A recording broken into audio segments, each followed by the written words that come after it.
நித்யானந்தம். என் பேர் ராஜா. சிங்கப்பூரில் 5 வருஷமாக இருக்கேன். நித்யானந்தர் புத்தகத்தை படித்தது மூலயமா அறிமுகமானேன். கதவை திற காற்றோர புத்தகம் மூலயமா அறிமுகம். அதிலிருந்து வந்த ஒவ்வொரு முறையும் யோகம் சென்டருக்கு வரும்போதும் நல்ல ஒரு திருப்தியான உணர்வு கிடைக்குது. வரும்போது அந்த உணர்வு இல்லைனாலும் வந்து போகும்போது ரொம்ப திருப்தியாகவும் இருக்குது. நித்திய தியானம் பண்ணுவோம் ஒவ்வொரு நாளையும். காலையில் பண்ணும்போது அந்த உணர்வு இரவு முழுவதும் இருக்கிறது.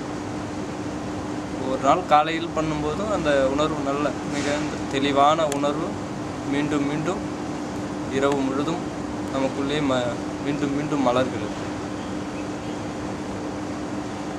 மீண்டும் மீண்டும் ஆர்வமாக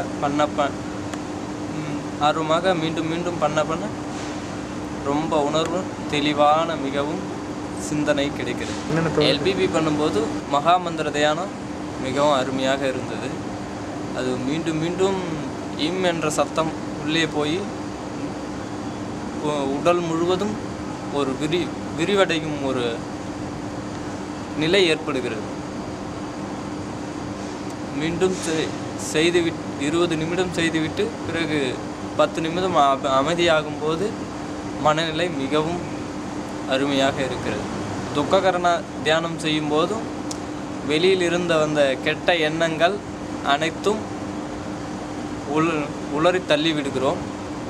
அந்த 20 நிமிடம் உளறி தள்ளிவிட்டு 10 நிமிடம் அமைதியாகும்போது ரொம்ப தெளிவான ஒரு மனநிலை, எந்த ஒரு எண்ணமும் வராத ஒரு மனநிலை ஏற்படுகிறது.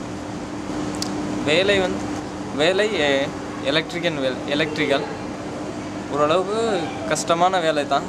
இருந்தாலும் தினசரி தியானம் செய்யும்போது அந்த வேலை அவ்வளவு பெரிதாக தெரியவில்லை. செய்து முடித்து விட்டு வரும்போது மறுபடியும் வந்து தியான நிலையில் உட்காரும்போது அந்த அளவுக்கு ஒரு சுமை போல தெரியும். முன்பு இருந்த நிலை எதையாவது கேட்பது, எங்கேயாவது போவது, சுற்றுவது என்ற நிலை இருந்தது. இப்போ அப்படி ஒரு நிலை இல்லை. வந்த காலையில் தியானம் செய்யும் ஒரு நிலை ஏற்பட்டிருக்குது. மாலையில் வந்தால் புத்தகம் படிப்பது, இது போன்ற சூழ்நிலை ஏற்படுகிறது. எல்லாருக்கும் நான் சொல்ல விரும்புவது, ஒரு முறை நித்திய தியானம் செய்து பாருங்கள். ஆர்வத்துடன் செய்து பாருங்கள். மிகவும் ஆர்வத்துடன் செய்து பாருங்கள். அதன் விஷயம் உங்களுக்கு புரிந்துவிடும்.